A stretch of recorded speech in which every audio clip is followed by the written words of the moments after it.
that we're going to talk about in a little bit.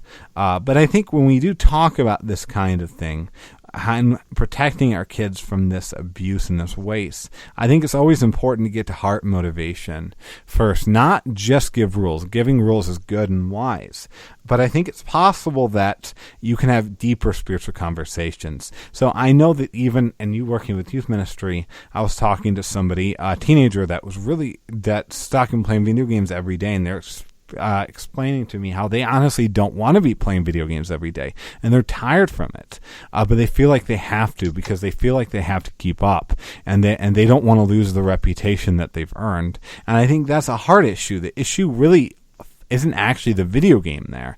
The issue is a sense of self-worth and a sense of identity. And I think that allows us to have deeper conversations than just how many hours a week of video games that we can have. And I think parents have the responsibility of having those kinds of conversations of why do you need to play this much? I mean, why do you think that you need to connect with your friends to this degree? But I think also we should replace video games with something more significant.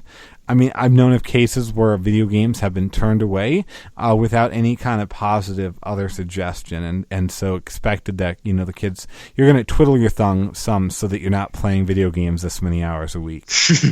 I think that misses the point a little bit. I think find ways to replace that as more significant. I think maybe you're bothered by how often your kids playing video games. Decide, hey, we're going to start doing family worship now, like I talk about all the time. It's a good replacement. It is a good replacement. The last Maybe you could play the Bible Blaster game during family worship. Yeah, you could do that. Yeah. So I think last point to bring in with this is for especially the adult men that might be listening, and some adult women. I think it's important to model temperance ourselves with video games, because I think if we don't have self-control, our kids and our teens will not see the importance of that kind of self-control. Absolutely. Yeah. And I think it's surprising how important that is to say in light of how much adults play video games now. Yeah. So now, will violent video games result in our kids being on the 6 o'clock news? And if not, should we let the kids play violent video games or even play them ourselves? Well, it may result in that. It probably won't result in that. I mean, there's been a lot of kids play shoot-'em-up video games who have never gone on a shooting rampage. But I think that we should think about it carefully. And I'm just hesitant to draw lines here. You're just talking about it a minute ago, the motivations, the why. And so I think it is asking the question, well, why do you want to play this game? Okay, you find it fun. Well, should it be fun? Is this some activity that we should enjoy? I mean, like we used the example of Grand Theft Auto. Like, well, should you, find it enjoyable beating up, prostitutes and this kind of stuff, or whatever happens on that game? I can't say that I've played it, but why do you find this activity fun or enjoyable? And so it's just, again, I can't say I never played any kind of game that didn't involve shooting or something like that, but it was never the primary attraction for me. I was a noob, like in high school, towards the end of high school. I remember I had a bunch of friends that were into playing Halo, and so every now and then I would play with them, and I was the guy. I was like spinning in circles, staring at the roof, and then they're all like run by and shoot me. It's like, okay, this is just not even fun. But we were together when we were playing it, so there was some social interaction. So that's, I guess it's not like a real clear answer. I think it's one of those things, maybe, but maybe not. I think it depends. Yeah. So I want to be really careful on this one because of the societal debate, and I don't want to ever take political stances in this kind of place. But that being said, I tried to do a decent bit of research in response to this, and as much preparation as I could. And one thing I want to say is that it's important to note when we talk about this kind of association is that it's definitively been shown, especially in America, that mass murderers are less likely than their peers to play violent video games. So obviously there are examples of people that have played video games that have done mass killing sprees. One prominent example was what was the Columbine. One of the Columbine shooters was a big player of the video game Doom, which was kind of an early controversial video game. But on average, compared to the society, compared to people in their age groups and their gender group, that mass murderers are less likely to play violent video games. And that being said, there's not that many of them to compare in that kind of way. But Right. there is some evidence, clearly, that video games that are violent can make young people more aggressive. But even then, it seems to be like it's barely the case. And there's questions of whether or not that's just because they're playing a video game, period, or if it's because the video game is violent. Actually, the funny thing is, one of the most prominent studies that people have used to say that video games make you more violent is a study where basically how it worked was they can't study whether or not you're going to kill somebody after you play a video game. That's not ethical. But they can create a weird scenario where in a video game, they ask you whether or not you want to give a pretend video game player that you think is real, that you think you're playing against, spicy food to make it harder for them to beat you. And people who play violent video games are more likely to want to give competitors spicy food rather than random people, I guess. Which again, that's not comparable in any sense to going on a killing spree.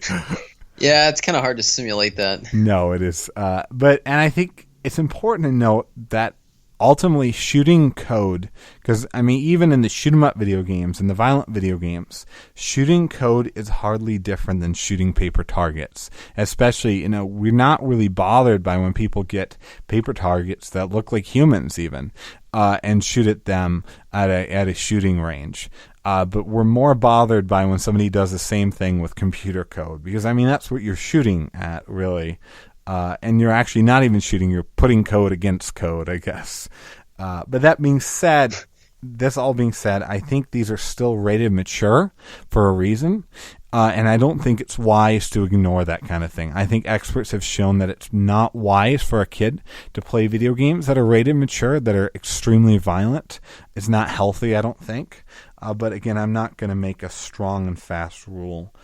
So I think parents should make this decision for themselves. But I really don't think, even say they make the decision that their kid doesn't play them, they should follow the same example themselves in front of their kids at least. So they shouldn't be exposing their kid to them playing something that they're not going to allow their child to play as well. Yeah, that's a good point. And next, what are some other content concerns we need to be careful of with video games? Well, we talked about this earlier, but the over-sexualization of things. It's very common that, at least what I see, I'm not in this world a lot, but often the female figures that I see portrayed, they're not realistic. And so, especially if you've got sons and that kind of thing, and even if you've got daughters and they're seeing that, it can just enhance things, and it's just not realistic. And I think this is kind of an obvious thing, but gaming culture and pornography can be closely tied together through digital links. Again, you got the male audience of the video games, and now with the digital access to pornography, it's just those things tend to often go hand in hand. And so I think those are things that can really be something to be aware of and try to be proactive to prevent.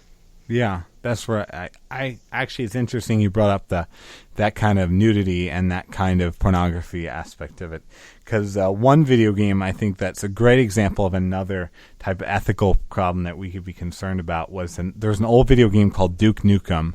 I think that was on Nintendo 64. And I played it when I was far too young to play a game like that, I believe.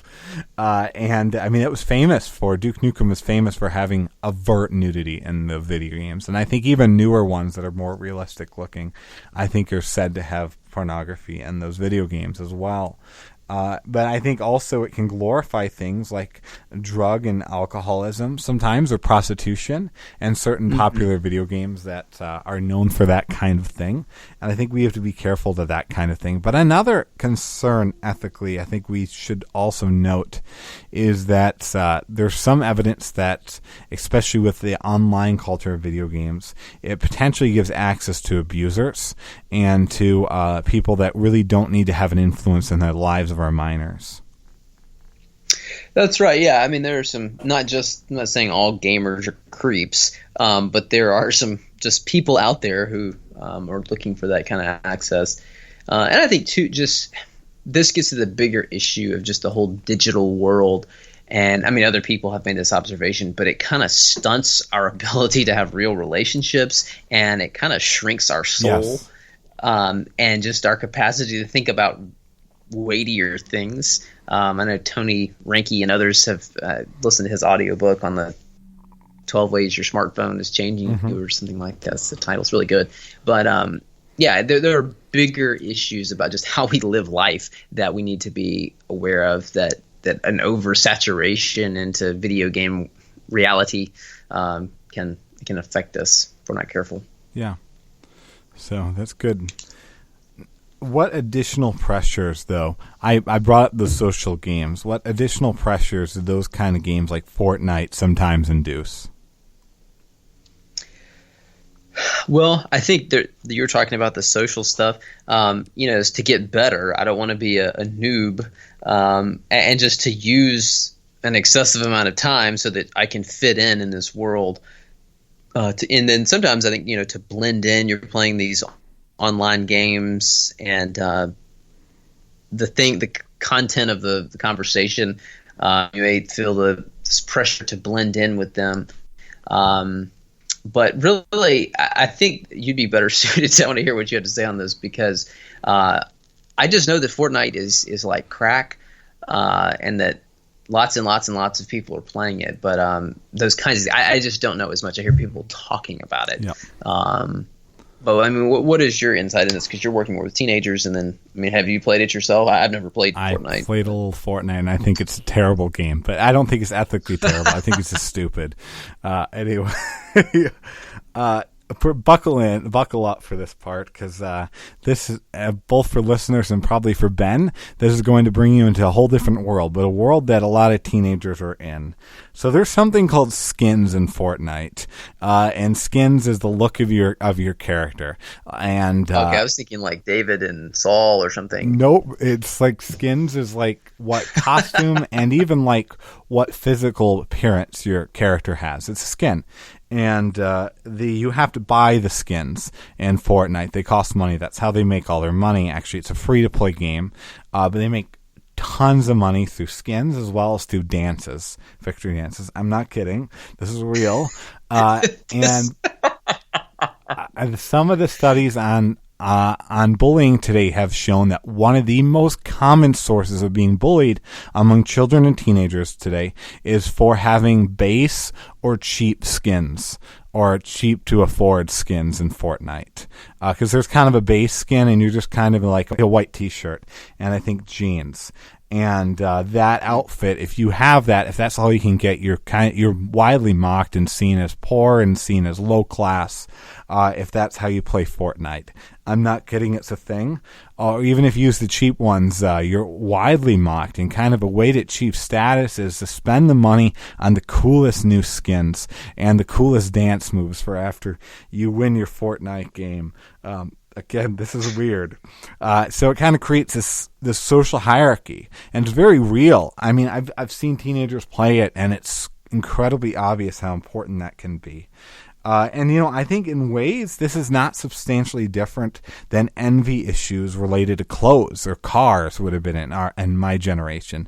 I remember growing up in high school that the big thing at the time was the quality of your car at my private school. It was, the people with the best cars were kind of the social elites, were the people with used cars, beat up cars like I did.